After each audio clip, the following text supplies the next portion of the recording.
ನಮಸ್ತೆ. ಯಾವೂರು? ದೊಡ್ಡ ಮಲ್ಲಿಗೆರೆ. ದೊಡ್ಡ ಮಲ್ಲಿಗೆರೆ. ಬೆಂಗಳೂರಿಗೆ ಯಾಕೆ ಬಂದಿದ್ರಿ? ಭಾಳ ವರ್ಷದಿಂದ ಇದ್ದೆ ಸರ್. ಏನು ಮಾಡ್ಕೊಂಡಿದ್ರಿ ಅಣ್ಣ? ನಮ್ಮ ಮಾವದಿರ ಅಂಗಡಿಯಲ್ಲಿ ಕೆಲಸ ಮಾಡ್ಕೊಂಡಿದ್ದೆ. ನಿಮ್ಮ ಮಾವದಿರ ಏನು ಅಂಗಡಿ ಇಟ್ಟವ್ರೆ? ತೆಂಗಿನಕಾಯಿ ಅಂಗಡಿ. ಹಾಂ ಹಾಂ. ಇವಾಗ ಏನಾಯಿತು? ಇವಾಗ ಎಲ್ಲ ಮುಗಿದೋಗಿದ್ದು, ಅದೆಲ್ಲ ಮುಗಿದೋಯ್ತು. ಹಾಂ.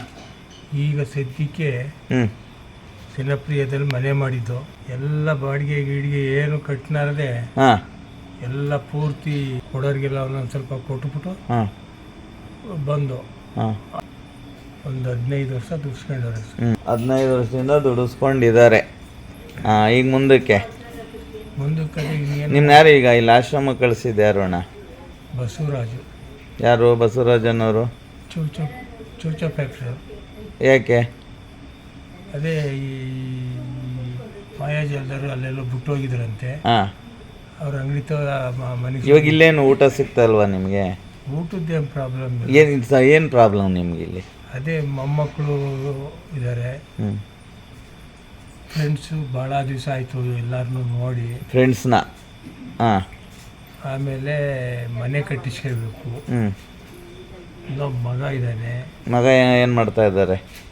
ಅವನು ಏನು ಮಾಡ್ತಾನೆ ಅಂತಲೇ ಗೊತ್ತಿಲ್ಲ ಸರ್. ಒಂದು ದಿವ್ಸ ಫೋನ್ ಮಾಡ್ತಾನೆ, ಒಂದು ದಿವಸ ಎಲ್ಲೋ ಇದ್ದೀನಿ ಅಂತಾನೆ.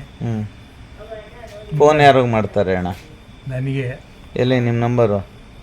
ಫೋನು ಎಲ್ಲೋ ಇದಾಗೋಯ್ತು ಸರ್. ಏನಾಗೋಯ್ತು? ಈ ಆಟೋದಲ್ಲಿ ಬಾ ಅಂತ ಹೇಳ್ಬಿಡೋದು ಈ ಮಾಯಾಜಾಲದ ಥರ ಬಂದು ದುಡ್ಡು ಇಲ್ದಿದ್ದಕ್ಕೆ ಕೊಟ್ಬಿಟ್ರಿ. ಸಂತೋಷ. ಇವಾಗ ನಾವು ಯಾರಿಗೆ ಮಾಡಿದ್ರೆ ನಿಮ್ಮ ಕಡೆಯವ್ರು ಸಿಗ್ತಾರೆ? ಬಸವರಾಜಿಗೆ ಮಾಡಿ ಸರ್. ಬಸವರಾಜೇ ಕಳಿಸ್ಬಿಟ್ರು, ಸಂಬಂಧ ಇಲ್ಲ ಅಂತ. ನಮ್ಮ ಹತ್ರ 30 ವರ್ಷದ ಹಿಂದೆ ಕೆಲಸ ಮಾಡ್ತಾಯಿದ್ರು. ಅವ್ರಿಗೂ ನಮಗೂ ಸಂಬಂಧ ಏನಿಲ್ಲ ಸರ್. ಅವ್ರು ಯಾರಿಗೂ ಇದಿಲ್ಲ ನಾವು. ಬಟ್ ಏನೋ ಬಂದ್ರಲ್ಲ ಅಂಥೇಳಿ ಒಂದು ನೈಟ್ ಇರಿಸ್ಕೊಂಡಿದ್ವಿ, ಊಟ ಕೊಟ್ವಿ, ಮಲ್ಗೋಕ್ಕೆ ಜಾಗ ಕೊಟ್ವಿ. ಫರ್ದರ್ ಅವರು ನಮಗೆ ಸಂಬಂಧ ಇಲ್ಲ ಅಂತ ಹೇಳ್ಬಿಟ್ರು. ನೆನ್ನೆ ಹೇಳಿ ಪೊಲೀಸ್ ಕಂಪ್ಲೇಂಟಾಗಿ 112ಗೆ ನೀವು ಇಲ್ಲಿಗೆ ಬಂದಿರೋದು. ಮುಂದಿನ ಸಮಸ್ಯೆ ಏನು?